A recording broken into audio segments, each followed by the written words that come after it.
Inicia Andrea Meraz. Hola, buenos días, acá estoy. ¿Cómo estás, Andrea? Buen día, consejera. Tengo varias preguntas. La primera, perdón, es que casi no nos vemos.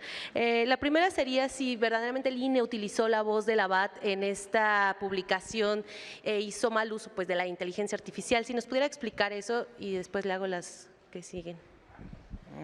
Todos tenemos la misma pregunta, ¿verdad? O coincidimos en esa pregunta algunos, ¿sí? Digo nada más para ahorrar tiempo porque tenemos a las 11 la sesión de Consejo General. A ver, ya ha habido una investigación aquí al interior del instituto, un análisis de lo acontecido desde la Coordinación Nacional de Comunicación Social, con otras áreas que también están participando en esta aclaración de los hechos. Lo primero que hay que decir es que hay un respeto irrestricto al gremio por parte del Instituto Nacional Electoral y vayan todos nuestros respetos y que acompañamos incluso sus peticiones de que se regule el tema de la inteligencia artificial. Eso es algo que está haciendo falta no solamente aquí en México, ni por este caso, está haciendo falta en el mundo. Hay estados, por ejemplo, en Estados Unidos, que ya han logrado avanzar en este tema, es el caso de California, para justamente el gremio de los dobladores de voz, ¿no? De los artistas en esta materia. Nosotros, por supuesto, acompañamos y le damos la mano y tendemos nuestra mano al gremio para trabajar juntos en esto que pudiera ser avances en materia de regulación ya legal en nuestro país.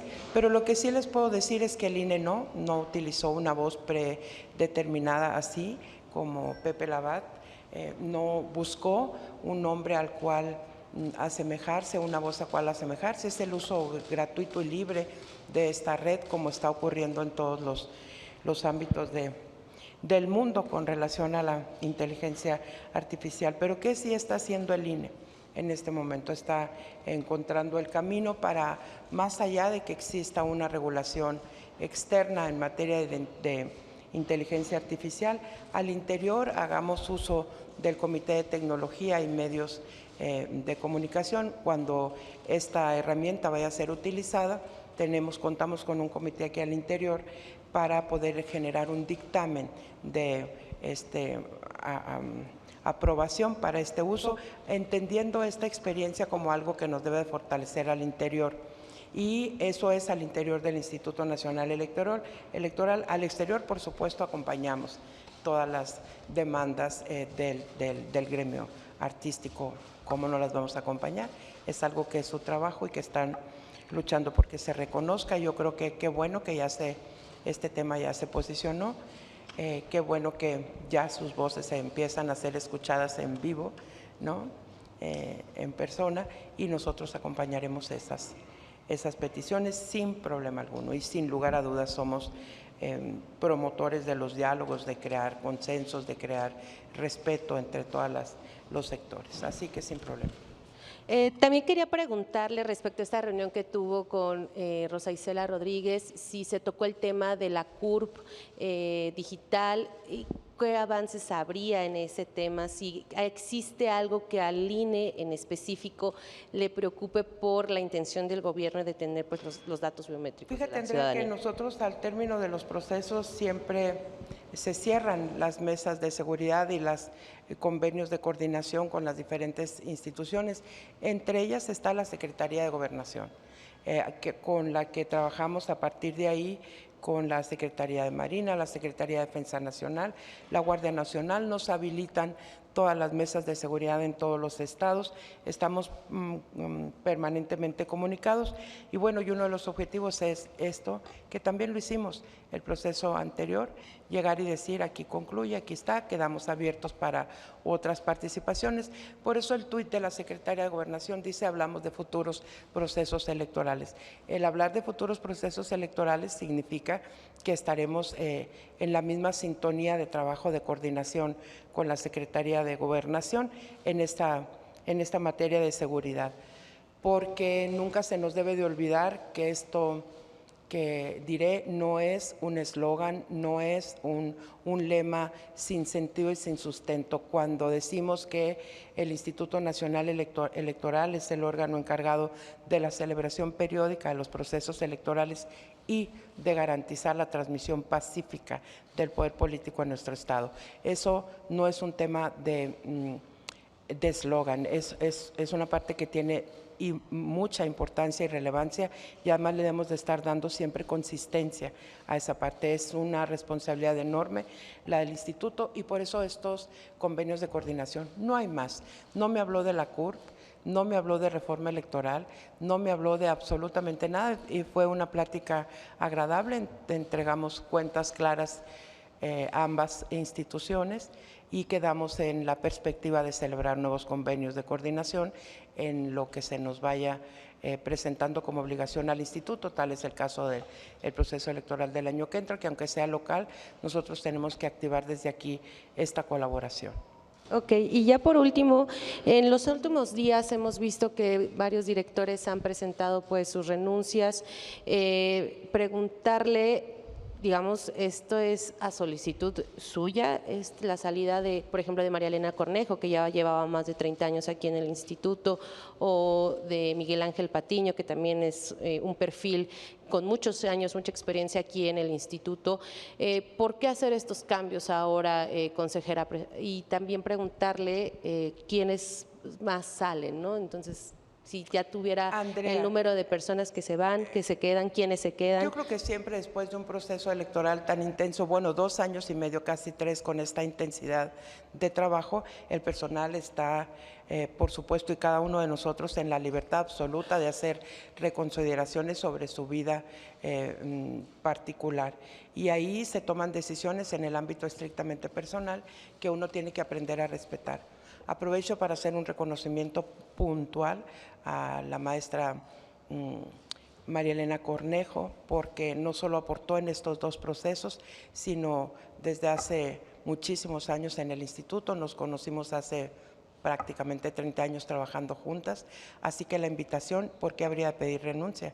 La invitación la hice yo a que se sumara a este equipo, y así lo hizo, entendiendo desde un principio que estaba en la etapa de final de su carrera profesional en el instituto. El compromiso es más alto que su determinación, y así estuvo con nosotros en estos 2 procesos. ¿Cómo no aceptarle que hoy ha presentado su permiso prejubilatorio a María Elena?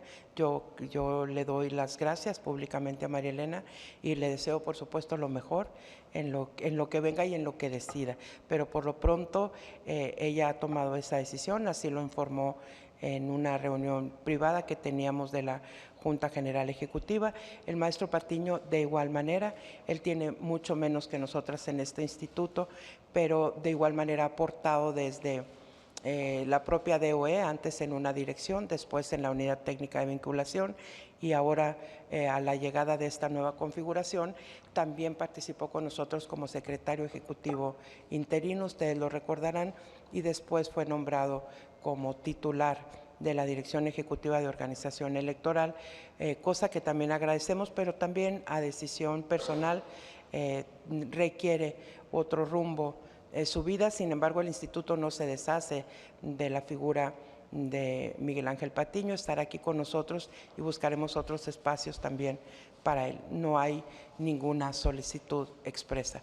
El otro caso, el de Hugo Patrán, también fue presentada su renuncia por él mismo ante, entiendo yo, esta circunstancia que se presentó de manera eventual después de también 3 años de estar al frente de estos temas jurídicos, y hoy apoyando a la Comisión de Quejas y Denuncias, pues decide también tomar un retiro. También hay que aceptarlo. Es decir, Andrea, en ningún caso he solicitado renuncias. Okay. ¿Vienen claro más que salidas? Después de un proceso de esta naturaleza y del otro que acabamos de finalizar también, es necesaria una reflexión y un análisis de las condiciones en las que estamos en el instituto, de cómo fortalecer las áreas. Siempre eso es una tarea que permanentemente la tenemos que estar haciendo. No importa en qué momento, hay que hacerlo. Gracias, Andrea. tomar para elegir a los nuevos perfiles en estas direcciones, si va a privilegiar la experiencia o va a colocar gente que sea cercana a usted, como pues lo hemos visto, ¿no? Por ejemplo, en el caso del titular de la Unidad de Transparencia, José Romo, que no hay experiencia en ese tema, pero ya está ahí. Y si va a escuchar justamente las voces de sus otros pares, de los otros consejeros, sabiendo que usted tendría, digamos, esta capacidad de designación directa. Pues sí, hay que hacer lo que tenga que hacerse, Andrea, para que las cosas se den de manera normal. En ningún momento, nada más hay que recordarlo, Andrea, he hecho propuestas cuando se trataba de hacer propuestas al Consejo General, y hoy que tengo la facultad de hacerlo sin hacer la propuesta ante el Consejo General, nunca me he guiado por amiguismos. Siempre han sido personas que tienen trayectoria. Tal es el caso del propio Miguel Ángel Patiño, de la propia María Elena Cornejo y de todos los que están ocupando las áreas directivas de este instituto. No hay uno, falsea información, quien asevere lo contrario. No hay nadie que no tenga experiencia en esta materia. Todos han sido así. Y seguramente habré de compartir algunos criterios con mis colegas. Presidenta, Flores, buenos días. Solo 3 preguntas. Uno, preguntarle primero, ya se habla de una reforma electoral. El domingo pasado, ex presidentes del INE y ex consejeros estuvieron presentando lo que en su opinión debe ser esta reforma electoral. No quiero preguntarle sobre la configuración política de si habrá o no habrá más plurinominales o no, pero sí quiero preguntarle, ¿qué opinión tiene concretamente la propuesta de que los consejeros también sean electos por voto popular? ¿Usted lo ve viable, lo ve adecuado después, sobre todo de haberle tocado presidir la instrumentación de la reforma judicial? Fíjate, Claudia, que es muy interesante porque es una pregunta, tu pregunta, porque es de una magnitud en la que todos los que formamos parte de esta institución y de los organismos públicos locales, incluidos los tribunales electorales, estamos haciendo algunas reflexiones sobre cómo debiéramos de participar, cómo debiéramos impulsar algunas acciones o algunos contenidos de la posible reforma electoral. En principio diría que hay que ver la magnitud de la reforma electoral, porque hay diferentes voces que aseguran que va a ser una reforma de mucha profundidad, hay otras que dicen que será solamente lo necesario para actualizar lo que hemos venido enfrentando en estos años después de la última reforma, que fue en el 14, son 11 años de no actualizar nuestras leyes electorales, salvo en materia de violencia política contra la mujer y de la paridad en todo, ¿no? Entonces yo creo que lo primero que te contestaría yo es que hay que ver qué tipo de propuesta de reforma envía el Ejecutivo a la Cámara de Diputados, porque creo que así va a ser el camino hasta donde hemos ido viendo, ¿no? Las voces que se eleven en el camino, todas las voces deberán de ser bienvenidas a esta nueva forma de ver la ley electoral, y más de aquellos que consideran que tienen la experiencia y el expertise suficiente para participar. Creo que es correcto que lo hagan. ¿Cómo oponerte a eso? Jamás. Y todos sabremos de hacer lo propio, todos los que hemos participado en esta tarea durante años, desde el inicio del IFE y hasta la fecha, pues deberemos de participar con lo que la experiencia en campo, en escritorio, con partidos, la relación con otras dependencias con las cuales tenemos que estar caminando de la mano, pues nos ha llevado a obtener. Creo que hay que participar. Sobre la elección por vía voto popular de los consejeros, pues se mencionó desde la primera ocasión en que se presentaron estas reformas en el anterior sexenio, y hoy es otro tema que se pone a consideración. No sé si lo va a contener la reforma sobre eso.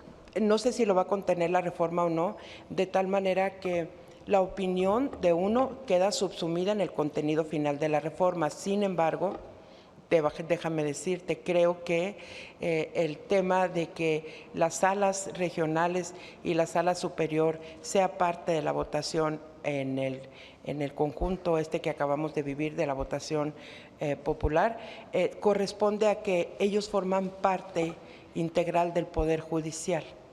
El Instituto Nacional Electoral es un organismo autónomo que no cae dentro del Poder Judicial, aun cuando somos la parte administrativa de los procesos electorales, la parte judicial es la que estuvo directamente involucrada en la votación popular. Yo creo que es un tanto difícil y es hacer un camino más escabroso en la designación de quienes estarán al frente de este instituto, porque lo único que tenemos aquí claro los que llegamos es que tenemos un inicio y un fin determinado, ¿no? Y entonces habrá que esperar cómo viene, pero creo que estamos en dos líneas distintas, aquel porque es Poder Judicial y este por ser un organismo autónomo. Habría que valorar algunas cosas y ponderar, ¿no?, los posibles beneficios que pudiera tener o los no beneficios. Sería conveniente que fuera transicional, me refiero a que las personas, ustedes que fueron los últimos que fueron nombrados, permanecieran como en una especie de transición. De todos modos, pues ya el año que entra concluyen algunos consejeros con reforma o sin reforma. No, el año que entra sí concluyen 3 consejerías y ya veremos qué está decidiendo para ese momento el Poder Legislativo, ¿no? ¿Por qué tendríamos que estar en un impasse? No, impasse no, yo preguntaba más bien si sería importante que ustedes que han ejecutado ya esta parte de la reforma judicial y rumbo al 2027 permanecieran en el cargo con la experiencia como acumulada, parte de con la esta experiencia reforma adquirida. electoral Claro, que se va a Claudia. hacer este año. Debo de decirles que con mucha satisfacción les digo que el proceso electoral del Poder Judicial pues fue un proceso altamente exitoso en materias de organización electoral. Todos los asegúnes que le queramos poner al proceso, que si las acordeones, que si participaron, que si no participaron, lo vamos a poner de este lado. De este lado, la función del Instituto Nacional Electoral sale verdaderamente exitosa. En esto te quiero decir que no podemos despreciar esa experiencia que ya se acumuló y que ya obtuvimos en este proceso. Sonaba al principio medio distante el poder llegar a esta etapa final con cómputo de resultados tan transparentes, tan expeditos, tan legalmente sostenidos por toda la actividad de todas las juntas locales distritales y las locales y las propias oficinas centrales. Y claro, la otra parte de la historia también hizo lo propio, los tribunales. No fue un fraude como se acusa. ¿Cómo? No fue un fraude como algunos señalan. No te escucho, Claudia. No fue un fraude como algunos señalan. No, ¿cómo va a ser un fraude? Nosotros pusimos las casillas, ustedes lo vieron, pusimos casillas, sí. ¿Hubo observadores electorales? Sí. ¿Teníamos funcionarios capacitados debidamente para desarrollar las actividades de las casillas? Sí. ¿Contamos con las boletas en las casillas? Sí. ¿Teníamos urnas para depositarlas? Sí. ¿Había suficientes mamparas para emitir nuestro voto? Sí.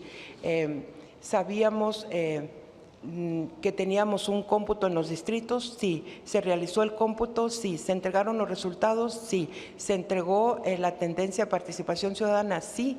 Ese es el éxito del instituto. La otra parte, por eso te digo, dejémosla de este lado. Si quieres nos aventuramos a la parte política y a las percepciones, sensaciones, determinaciones que cada quien desde su punto de vista académico o político puede estar estableciendo en este momento.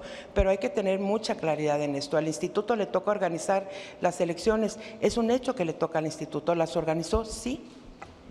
Y no hay por qué anularla, presidenta. No hay por qué dudar de la capacidad del instituto para hacer este tipo de ejercicios electorales. No, creo que queda demostrado que el instituto es un instituto que se sostiene por sí mismo y por eso su autonomía debe de siempre ser respetada y cuidada.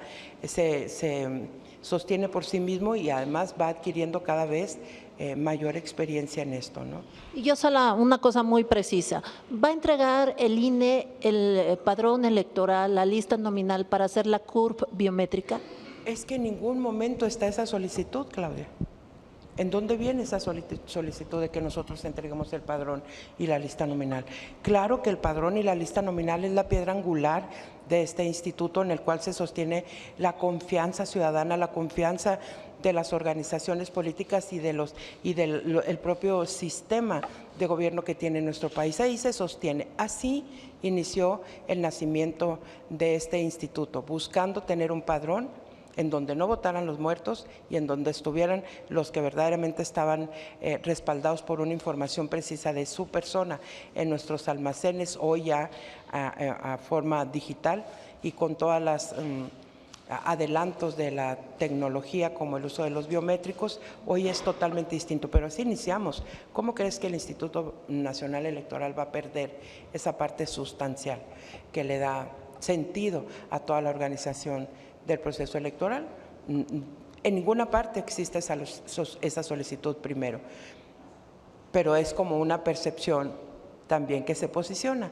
Van a pedir el padrón, van a pedir la lista, van a acabar con el Instituto Nacional. No, y si llegara a darse una mesa de trabajo en donde en uno de los puntos fuera la coordinación del instituto con X, pues en ese momento tendríamos que actuar de acuerdo a la agenda de ese día, pero ahorita no está en la agenda que entreguemos el padrón y la lista. Otilia Carvajal, El Universal. Sí, buenos días, presidenta. Preguntarle también sobre la CURP biométrica, si temen que pues esta nueva identificación desplace al INE como pues sí, la identificación oficial que es ahorita más usada en el país. ¿Qué previsiones tienen con esto? No, ¿cómo? A ver, en nuestro país, México, requiere una identidad para todos y cada uno de sus ciudadanos, sí. Eso todo el mundo lo sabemos, todos los países tienen esa política en materia poblacional y de identidad nacional. ¿Qué ha sustituido todo esto? La credencial para votar con fotografía. Ustedes recordarán cuando iniciamos, para que la credencial para votar con fotografía tuviera éxito, hicimos convenios con la banca, con el gobierno, con el sector salud, para que esta fuera aceptada como un medio de identificación. No existía esa característica porque su nombre lo dice todo, credencial para votar con fotografía, pero hoy por hoy se ha posicionado en nuestro país y al exterior como un medio de identificación oficial que todos los países pueden reconocer. Y sin embargo, cuando ya estás en un punto jurídicamente de identificación en otro país, pues esta no es, ¿no? La credencial para votar. No creo que haya problema en que surja la CURP biométrica y que nosotros continuemos con esta tarea magna de tener actualizado el padrón y la lista nominal. ¿Por qué no creo? Porque además en tiempos muy cercanos creo que tiene que pasar por todo un proceso la CURP de operatividad nacional, sus propósitos, sus objetivos, su sensibilización, tal cual lo hizo la credencial para votar con fotografía. Y si en algún momento el gobierno que le tocara estar al frente de nuestro país decidiera que se tienen que unir ambos elementos, pues será en ese momento lejano, no es ahorita. La credencial ahorita se mantiene firme, se mantiene sólida, nosotros seguimos trabajando para que esta se vaya actualizando diariamente. Estamos por tomar un acuerdo en Consejo General en donde se considere qué contenido debe de tener la credencial para votar con fotografía, qué debe de incluir sus códigos QR al frente y al reverso de la credencial, qué información es la que va a estar encriptada, qué datos le vamos a agregar. Es decir, la credencial se sigue cuidando en tanto nazca la CURP biométrica, porque es ahorita una ley aprobada, pero hay que ver cómo se implementa, como suele suceder en todos estos programas de esta magnitud. Y en el camino creo que la credencial va a terminar siendo lo que es parte de nuestra cultura, es parte de nuestro haber. Esa no la va a soltar el mexicano ni la mexicana, porque ya sabemos que en nuestra cultura ocurre que cada 3 años estamos acudiendo a elegir a nuestras autoridades y cada vez logramos mayor participación en las elecciones, y ese deberá ser el reto, como siempre ha sido el reto de esta presidencia, incrementar la participación ciudadana. No veo ninguna complicación, son líneas paralelas. Esta se legisla en materia poblacional, la nuestra es una legislación en materia electoral, así que por lo pronto caminan paralelo, aunque ahorita la credencial para votar tiene un predominio importante en materia de identificación, que además no daña al país, lo beneficia. Gracias. Gracias. Fabiola Martínez, La Jornada.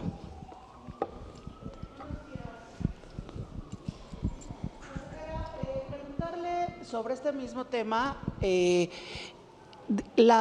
proyecto gubernamental hacia una cédula de identidad tiene décadas, y en los 90 pues se dio este transitorio que le da facultades al Instituto Electoral.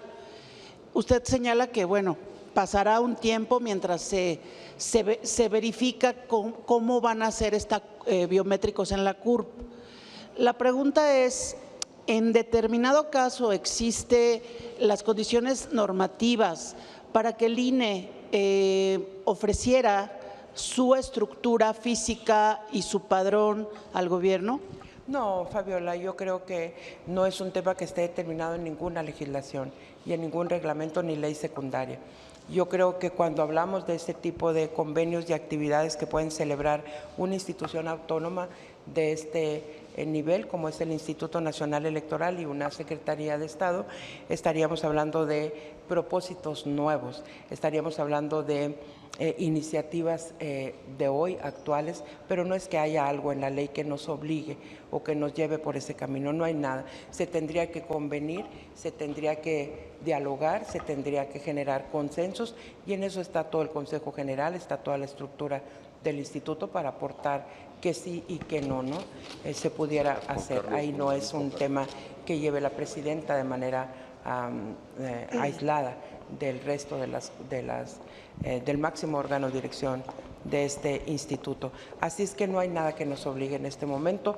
Sin embargo, si hay iniciativas de coordinación, habrá que atenderlas y celebrar estas reuniones de trabajo en caso de que se propusieran. Ahorita no hay nada, también hay que decirlo, no hay una invitación precisa, no hay una convocatoria a otro tipo de trabajos que no sean los que está celebrando el área competente del gobierno.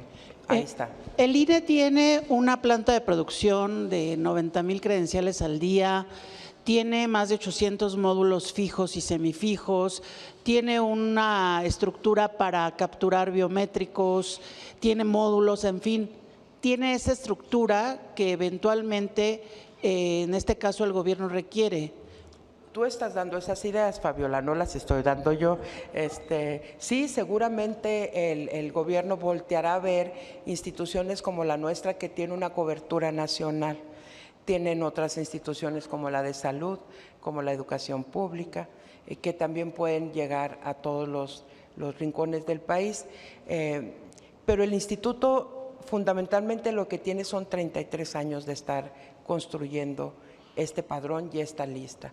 Yo creo que hay que voltear a ver esa experiencia de parte de los que están haciendo este trabajo en este momento, que vaya, no tendríamos por qué ni siquiera denostar o avalar ninguna de las dos cosas. Es un tema que está corriendo de manera, insisto, paralela en materia poblacional y de identidad nacional. Lo nuestro es en materia electoral. Pero sí, el instituto tiene todo lo que tú dices y aparte 33 años de estar consolidando esto. Por eso hablo de la operatividad que se tendría que estar desarrollando en todo el país para que esto empiece a fortalecerse, empiece a caminar el tema de la CURP biométrica, ¿no? Y es que como usted seguramente ha leído en columnas, artículos, en fin, hay una percepción en la opinión pública de que el INE, poniéndolo en estas palabras, el INE entregaría en charola de plata el padrón. ¿Qué respondería al respecto? Sí, pero esos son como que señalamientos de quien quisiera que eso sucediera, pero no es lo que está sucediendo. O sea, son como elucubraciones. Pues todo puede suceder, Andrea. A ver, estamos en un mundo en donde todo es posible. Sí.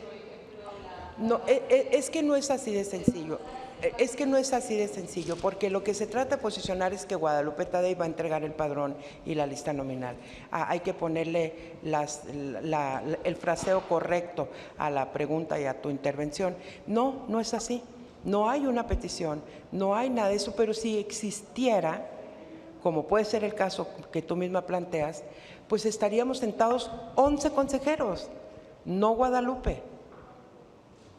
Así es de que no hablemos de que se va a entregar el padrón y la lista nominal, porque sería lo más ilógico que pudiera pasar en este momento de que estuviéramos atreviéndonos a decir que vamos a entregar el padrón y la lista con todo lo que eso significa, todo el trabajo tecnológico, todo el trabajo… ¿Mandé? Es que siempre lo he defendido desde que ingresé a este instituto, desde 1991, Andrea, no es de ahorita. Y he defendido que cada credencial tiene un sustento, que cada credencial responde a un ciudadano o a una ciudadana con un rostro, un nombre, un apellido y una dirección. ¿Cómo crees que no lo vamos a defender? Ha costado muchísimos años hacer esto y que sea sólido y que sea respetado y que tenga la confianza de la ciudadanía. Incluso la ciudadanía misma va a defender su propia forma de generar poder político en nuestro país, porque nuestra credencial es diferente a la CURP. ¿Cuál es la diferencia? Aquella genera identidad, esta genera poder político, Andrea. El poder, el gobierno de nuestro país se genera a partir de nuestra credencial. ¿Cómo crees que no debe ser defendida? Debe ser defendida siempre, la propia credencial y toda la historia que tiene la credencial. Por último, nada más, consejera, de lo que ya refería del tema de los funcionarios, ¿se podría esperar que en los próximos días haya una renovación de la estructura, no sé si todos los de la Junta General Ejecutiva o de algunos más?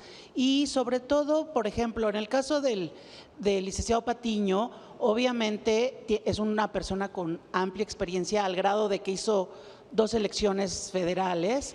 Al grado de que participó en 2, él no las hizo, participó, hay que ser puntuales, Ajá. porque invisibilizas todo el esfuerzo de Sí. todas las demás personas del Claro, instituto. me refiero a que fue muy importante en la organización de la elección, sin embargo, no tiene una experiencia específica en procedimientos especiales sancionadores. ¿Cómo estás? Sí. Ayer se dijo que pues que tiene que focalizarse. La comisión del SPEN que tú hablaste, la que tuvimos el día de ayer, hubo una comisión del Servicio Profesional Electoral en donde específicamente una consejera solicita que tome cursos de capacitación al interior para que se actualice, pero eso es normal, forma parte de nuestra formación. Les recuerdo que el Servicio Profesional Electoral justamente obedece a esa parte de la formación permanente de sus miembros. Él es un miembro del Servicio Profesional Electoral y lo que solicita es reincorporarse al servicio profesional.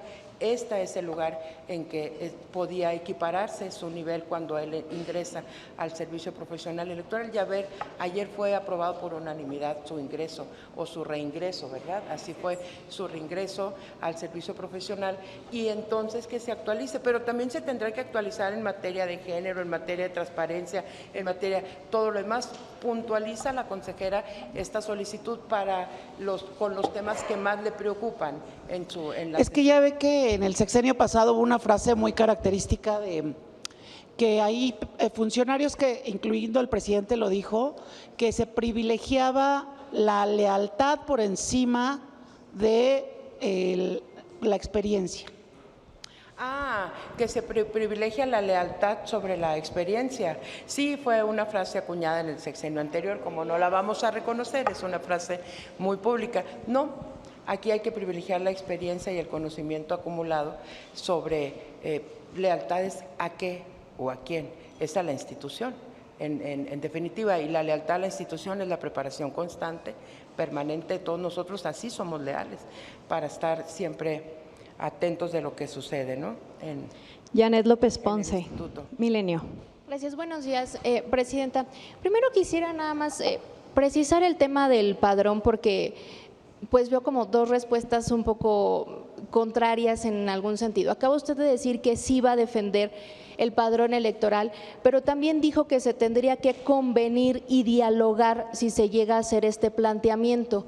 Usted menciona que son 11 en el Consejo General en efecto y que no sería usted, pero usted particularmente, Guadalupe Tadei, ¿tendría en mente la posibilidad de que si se le hace esta petición no vea usted inconveniente en que se fusione el padrón electoral con la nueva CURP biométrica? ¿Usted personalmente no ve riesgo en entregar o fusionar o colaborar con el padrón electoral con el gobierno, presidente?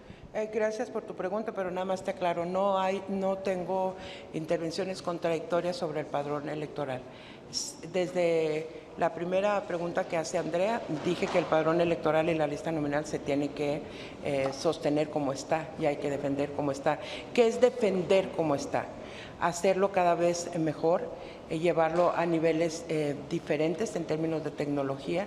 Eso es defender. No sé, y tiene varias acepciones la palabra defender. Convenir y dialogar significa que ante una petición expresa, pues por supuesto que el instituto debe responder con una posición institucional, y en esa posición institucional no se vale la percepción personal de ninguno de los 11 consejeros. Es decir, tendríamos que estar acudiendo a mesas, por eso le llamé mesas de trabajo. Defender el padrón electoral como lo tenemos ahorita, por supuesto, siempre lo voy a hacer y siempre lo voy a decidir. Yo soy parte de su construcción. Yo caminé así las calles, yo recorrí ciudades, yo busqué que estuviera en el padrón electoral la consistencia de la información, que tuviera el respaldo, como se los comenté hace un rato, porque habría hoy de denostar lo que hicimos ayer. Hay que consolidarlo y hay que llevarlo a puertos diferentes, a niveles diferentes. Pero no hay contradicción, nada más para aclarar. Estoy convencida pues de lo que hablo. Perfecto, muchas gracias, presidenta. Y segunda, en la reunión con la secretaria de Gobernación, usted menciona que se entregaron cuentas claras. ¿Qué cuentas tenía que entregar el INE a Gobernación? Si había alguna duda quizá por parte del gobierno federal, ¿o qué fue exactamente? Quizás es una manera coloquial de hablar y tú la podrás interpretar y decir y percibir como tú lo desees hacer. Le pregunto, sin embargo, ¿cuál es? Cuentas claras significa hemos concluido, hemos terminado.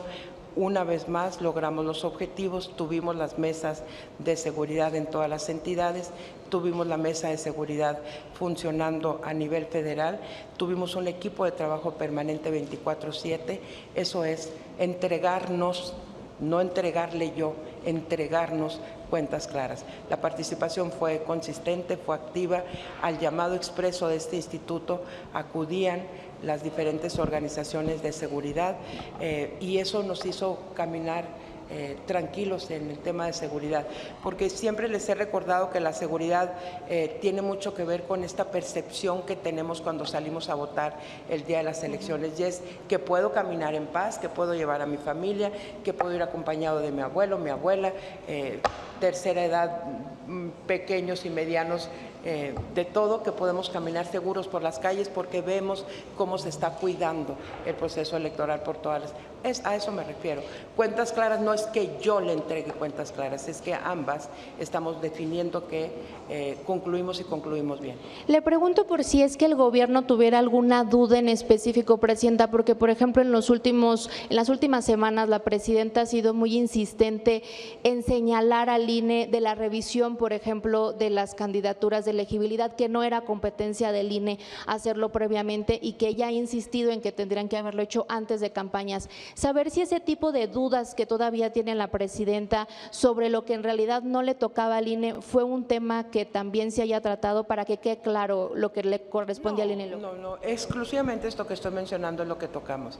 Ni un tema adicional, ni un mensaje presidencial, absolutamente nada. Eso no existió. Y bueno, y hay que respetar la libertad de expresión incluso de la propia presidenta de la República. Y en ese sentido, presidenta, ya nada más para terminar, ¿cómo van las investigaciones a los CAEs que se mencionó en la sesión del Consejo General que se estaban haciendo de aparente participación que hubieran tenido en alguna irregularidad en este proceso? Esa presentará un informe dentro de poco ya a la Secretaría Ejecutiva, al Consejo General, para decirnos cómo van esos avances. Y no está dedicado a las CAEs o a los supervisores, está dedicada a la investigación a toda la estructura del instituto, a toda la estructura administrativa y del servicio profesional y por lo tanto a la estructura eventual que trabaja con nosotros durante el proceso electoral, pero no está encaminada a CAEs y supervisores. Lo que pasa es que en las zonas en donde se hicieron estos señalamientos y que fueron las más fuertes, como en el caso de Chiapas, pues bueno, la primera figura que tiene contacto con esto, pero eso no significa que solamente esté dedicada a CAEs y a supervisores, está toda la estructura. Muchas gracias. Que tengan buen día. Gracias, compañeros.